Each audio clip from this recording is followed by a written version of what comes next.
Well, I'm optimistic that manufacturing, whether it be working, in a factory or working as a manufacturing engineer or envisioning the production systems of the future, will become one of the most exciting and sought after occupations because it is just so cool and so technology rich and so important to everyday life. And we need to tell that story and show to the world manufacturing is awesome. Hello, everyone. I'm Barbara Humpton, CEO of Siemens USA, and you're listening to the Optimistic Outlook podcast. I wanted to share with you that I really appreciate your comments on LinkedIn. I'm bringing you a topic today that builds off those comments in the last episode regarding this national goal we've been focused on to revitalize American manufacturing. I've been speaking about this lately with industry partners, policymakers, journalists. In fact, I'm recording this not long after appearing at a Washington Post Live event to discuss how America invests in the industries and workforce of the future. I discussed this topic earlier in the week at the Select USA Investment Summit, hosted by the U.S. Department of Commerce. And one more thing, I want to give a quick shout out to the Chief Executive Podcast for inviting me on, and also to Mara Holdings. Mara invited me to launch their new Fireside Chat series on digital energy technologies, and I was so proud to join Mara's board of directors. I'll link to all of these in the show notes. So, industry partners, policymakers, journalists, and today, a leader in education and advanced research, John Hart. John is a professor of mechanical engineering and director of the Laboratory for Manufacturing and Productivity at MIT. He also leads MIT's Center for Additive and Digital Advanced Production Technologies, or APT. One of the things we've been talking about is the idea of transforming American industry requires ecosystems. No company can do this alone. We need tech companies, manufacturers of all sizes, schools, associations, and policymakers all working together to move things forward, which is why I've been so looking forward to talking to John. He's a professor and a researcher, but he's also started manufacturing companies, and he's involved in programs that are training the broader manufacturing workforce. It's also why Siemens is proud to partner with MIT on the Initiative for New Manufacturing to drive industrial AI and workforce development in the manufacturing sector. This builds on our strong research and development partnership with MIT, and I'm looking forward to sharing more about this soon. All right, here's our conversation. John, it's great to have you on the podcast. Great to be here. Thank you, Barbara. Hey, as we get started, I'm interested to know what drew you to study and research the world of manufacturing. Well, I did grow up in the Detroit area, so maybe there was some thing in the air about American manufacturing. But I led myself to manufacturing through a succession of steps. I was an undergraduate at the University of Michigan, initially wanted to study aerospace engineering, decided on mechanical engineering, did summer internships at General Motors, and then got more toward manufacturing and materials and machine design and the synthesis of them as I proceeded through my graduate studies and then became a professor right after I finished my PhD. That's awesome. And listeners actually might not be aware of the strong link that exists between educational institutions and American industry. Help the audience understand the role that MIT plays in advancing industrial technologies. From its early days, MIT has been dedicated to advancing industry, advancing American industry. MIT's motto is mens et manus, or mind and hand. So deeply embedded in our curriculum is building things, learning theory and translating theory to practice. And we also take pride in working closely with industry and in the area of manufacturing, working not only with large companies, but small and medium companies, because we understand that full stack of expertise and that full stack of organizations is needed to make manufacturing productive and effective. You know, we're hearing a lot about the resurgence of manufacturing in the US today. And one of the things that keeps occurring to me is that when people make things, they innovate. I mean, it's absolutely essential, don't you think, that we actually continue to make in not only in the US, but in countries all around the world. You're right on. And the product and process are inseparable. There's cases where it's necessary and valuable, of course, to manufacture at a distance, but time again, it's been proven that product and process go hand in hand and are key to innovation. In fact, colleagues at MIT did a big study about 10 years ago called Production in the Innovation Economy. And the question was, to remain an innovative economy, does a country need manufacturing? And the answer was overwhelmingly yes, right? We have to live in a global ecosystem, take the best advantage of what the world offers, but it's important to have product and process deeply connected. We know that manufacturing in America is a national priority. What are the biggest barriers? That we need a uniform belief that manufacturing is an enduring need and manufacturing is a long game, right? We're in a world where we're increasingly digital. Things can move faster, right? We want to set up factories faster. We want robots to program themselves. We want to design faster, but manufacturing requires a sustained commitment to investment in industry, right? From all stakeholders, education, generating a workforce, driving public interest in the importance of manufacturing. And only by working together can we grow the industrial base here and globally and work together, not just in the US, but across the world. Oh, well, this is a theme that'll resonate deeply with our listeners, something that we cover quite often. But here you are at MIT, and I'd love to have you take us behind the scenes in your lab. What are some of the most exciting projects you currently have underway? So my lab does a lot of work at the intersection between materials, manufacturing processes, and mechanical design. To me, the process of bringing new technologies, new materials to scale involves all those topics together and more, along with an increasing dose of computing and a little bit of AI. Since I came to MIT as faculty in 2013, I've gotten heavily into the area of 3D printing. 3D printing is an important emerging production technology. In some ways, just a tool in the box of a wide variety of technologies, but enabling for certain industries and certain technologies, such as next generation orthopedic implants, compacting the supply chain for advanced systems such as jet engines, or for making tooling for production. Like this is a piece of a tire mold used to mold a tire. This is actually made by a startup that I helped co-found several years ago. Well, my sense is that if you're successful in some of these things, we'll actually see manufacturing of more things in more places. In other words, maybe less of shipping things around the world looking for the one specialist who can do the needed component, and more maybe sharing the digital twin of things to be made and allowing them to be made more locally. I mean, are you on that No. same wavelength?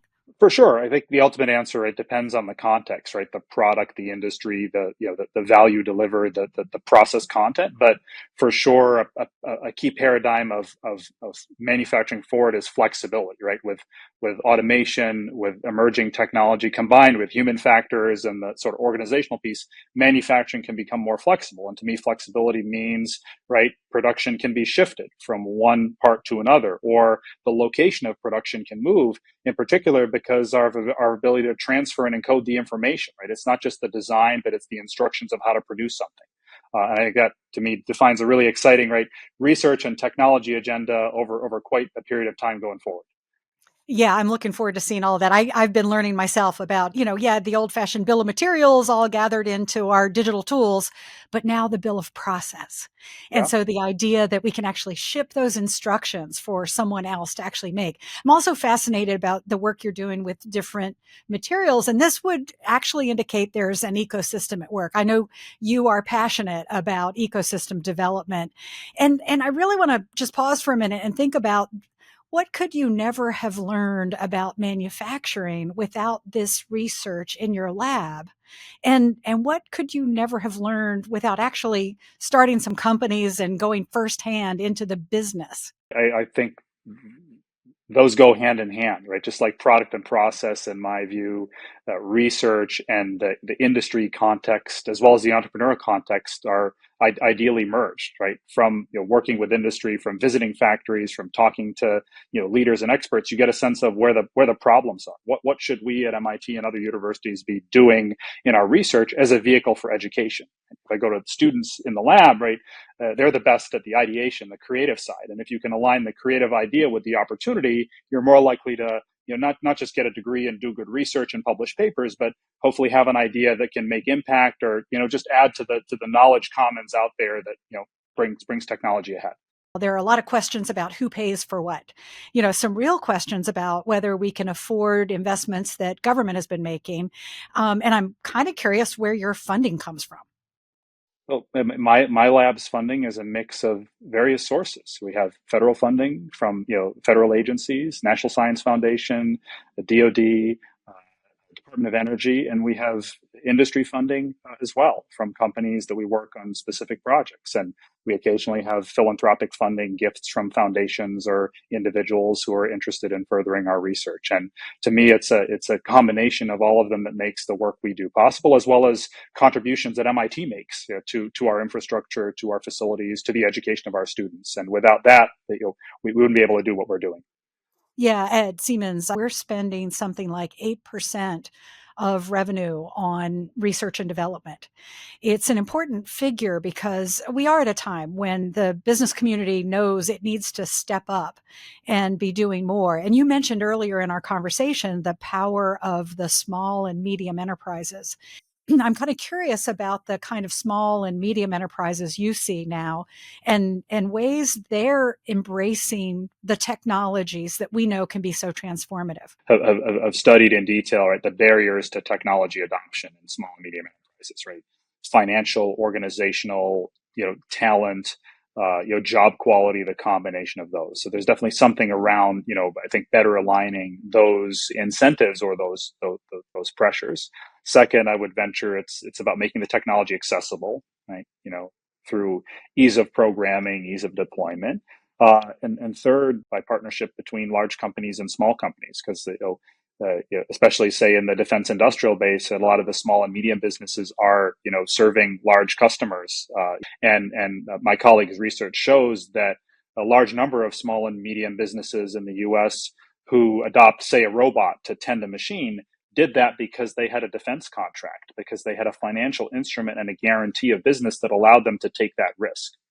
And I'm not one who spent the most time in these small and medium companies, but you go into a machine shop a half an hour from Boston, and I shouldn't say it's like stepping back in time, but you realize like what it's really like, right? Keeping the machines utilized, keeping the process flow moving, and the margins are not necessarily the biggest, and the small and medium companies don't have the resources to have the most up-to-date information systems, and also they're focused on meeting their orders rather than upskilling their workers or advancing technology. So it's also a key opportunity for universities to work, I think, with large companies such as Siemens and with community colleges, and hopefully with contributions from local, state, federal, and government to create resources to accelerate adoption of technology. And ultimately, in my opinion, that's the key to improving productivity, which is so essential for manufacturing to advance, and also for domestic manufacturing to advance here in the U.S.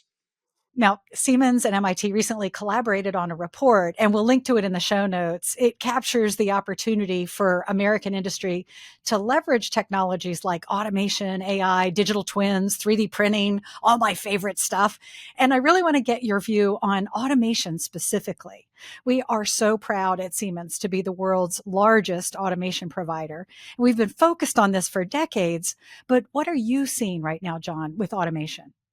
Well, I'll say two things. One, I'm hearing from industry as we're building new efforts in manufacturing across MIT. I've spent a lot of time talking to companies, especially large companies, about their vision for manufacturing domestically, globally, and deploying automation at scale is arguably the number one interest, along with AI, computing, whatever you call it, and that opportunity to make manufacturing more flexible, more productive, and more technology driven, all the way to the front end of design and to the far end of the supply chain is key. Second, at MIT, there's so much cool research in next generation automation, dexterous manipulation, materials design, and if I may, define automation more broadly, software automation, hardware automation, and the connection between the two. You could say, while things take a long time to make it at scale, which is what makes manufacturing hard, there's so much opportunity and enthusiasm in our students emerging from our research labs. Like you see a video from a colleague of a robot with a dexterous hand, tightening a screw, right? And it's like, it's very early stage, but that opens the possibility of having, dexterous robotic assembly of some things, not everything, but some things that cannot be automated now, and also elevating, in my opinion, the capabilities and experience of the human worker. So maybe they're not doing the task that, from an economic point of view, couldn't move to the US, but they're supervising the work, or they're planning the automated task, or looking at the data. So that's a whole other really important part from the training perspective. Yeah, you've got me thinking about so many things. People ask me all the time about this. Well, are those robots going to take over the jobs? And what I think about is hand injuries are among the top injuries in manufacturing environments, and suddenly having new capabilities that allow us to take our delicate hands out of the job and let the job be done another way can be a game changer. I've tried to bring attention to the reality that American manufacturing has long had more than 500,000 open roles nationally. And certain studies indicate we could need up to 3 to 4 million manufacturers if we're successful in expanding the sector here in the US. It's a critical time to focus on this as we endeavor to create more manufacturing jobs. And I've seen you talk about how in manufacturing, we have engineers who design products as well as technicians running things on the factory floor. There really are opportunities for people from a variety of academic and professional backgrounds. And I'm intrigued by your idea to develop technologists. Tell me more about that and MIT's involvement. So this is the Technologist for Advanced Manufacturing program. It's led by us at MIT and collaborating with several institutions and community colleges, actually led by my colleague, Dr. John Liu, who studies learning engineering education with a focus on the manufacturing workforce.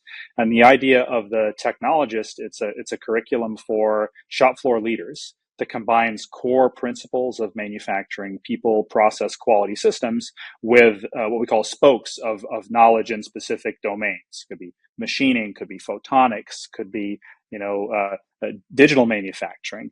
And kind of the old analogy of, like, you teach someone to fish versus you show them to fish, right? If you teach them to fish, they can fish for themselves for many years. Combining those core principles with the specific domain knowledge, we hope, creates a next generation of skilled manufacturing knowledge workers. There's this idea that automation may be out to replace people. And I've really been trying to get the message out that it doesn't. It actually augments the capability of workers. It expands what's humanly possible. And I want to come back to you and your perspective on this, but also to ask, how is it changing the skill requirements? We've seen a role for AI to play in not only improving productivity, but actually lowering the barriers to entry for workers coming into manufacturing. So I think it changes the skill requirements first and foremost because, manufacturing workers, whether they're at the sort of factory floor level or, one level up as a supervisor, need to be, confident working with data and interfacing with digital systems. And,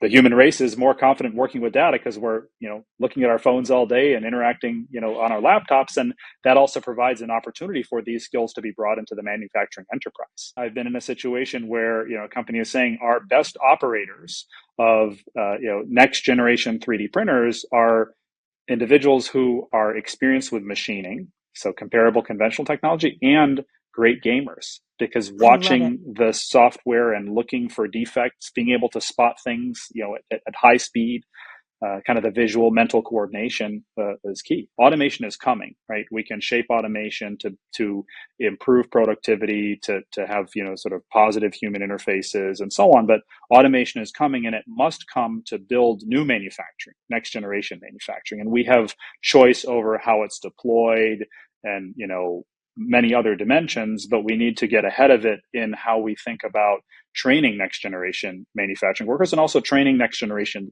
engineers and leaders. One of the most important things on college campuses, even in mechanical engineering departments, like, mind in hand, as I said before, is how we use AI and computing to empower our students to learn more, to learn better, while embracing the fundamental principles that we always want to teach. Build your robot aside of, a computational model, an AI companion. It can help you, learn how to make it better, how it's going to perform, or put the computing away and just figure it out, and then go back and answer some more sophisticated questions. And that's the huge opportunity that I think education faces overall these days. Hey, John, uh, obviously the report and the details there are one element of our collaboration, but we have other news to share. And I'd love to give the floor to you to share it with our audience. At MIT, we're launching a new MIT-wide initiative focused on manufacturing called the Initiative for New Manufacturing. And we're thrilled that Siemens is among our cohort of founding industry members. We'll be working with Siemens and other leading global manufacturing companies on the strategy for the initiative, addressing research questions, education and workforce development, and much more. And we're delighted to be working with you, John, and MIT on this, and actually excited that a big focus of this is AI. Yes, it is. AI and automation are the core of industry's interest, among other topics in manufacturing. We'll be bringing the companies together, to work with our students, to work with our colleagues in engineering and computing and management and operations, right? Because the advances in deployment in AI are, on the one hand, on the algorithmic side and interface with humans and physical systems. On the other hand, they're very much on the organizational side. And to deploy AI in manufacturing systems, from the process to the factory and kind of logistics level, all those pieces are needed. I have a feeling a lot of our audience would never have believed that MIT is actually focused so deeply in manufacturing. And I'm curious, share with us, who are the sorts of students who get involved in your field? Well, at MIT, students from many disciplines are excited about manufacturing. This, of course, includes mechanical engineers. I'm a mechanical engineer. I'm the head of the mechanical engineering department, where we teach our students to design and build products at scale. They make yo-yos in the quantity of 100, make the tooling, do the molding, do the assembly, do the QC, all that stuff, all the way to students in electrical engineering, semiconductor manufacturing, chemical engineering, biomanufacturing, and of course on the management and social science side. We also have graduate programs dedicated to manufacturing. The Leaders for Global Operations program, which for decades has been educating aspiring manufacturing leaders, and a Master of Engineering program in engineering focused on more the technology and process side of manufacturing. And we're seeing more students interested in and just want to learn, want to participate, whether they're formally in a course or degree program or not. John, it's been great to have you on the podcast. And I like to end every show by giving you the opportunity to share an optimistic outlook of your own. If we're able to address the challenges we've been highlighting, how will this advance the bigger goal at play to revitalize American manufacturing? Well, I'm optimistic that manufacturing, whether it be working, in a factory or working as a manufacturing engineer or envisioning the production systems of the future, will become one of the most exciting and sought after occupations, because it is just so cool and so technology rich and so important to everyday life. And we need to tell that story and show to the world manufacturing is awesome, and it's around us every day, because of how many things we use are manufactured at scale, and bring the story close to us, even if the manufacturing is far away. And when it makes sense, bring the manufacturing close to us as well. What a great conversation with John. And I'm looking forward to highlighting some key takeaways in an upcoming newsletter. And I'd love to hear from you. What do you think are the important elements to revitalizing American manufacturing? Reach out on LinkedIn, drop your comments into a review on your favorite platform, or send an email to optimist.us@siemens.com. Lastly, in the show notes, you'll find the MIT Siemens Manufacturing Report and the other links I mentioned at the top of the show. I'll talk to you soon. Please follow us on social media and on your favorite podcasting platform. Thank you for tuning in.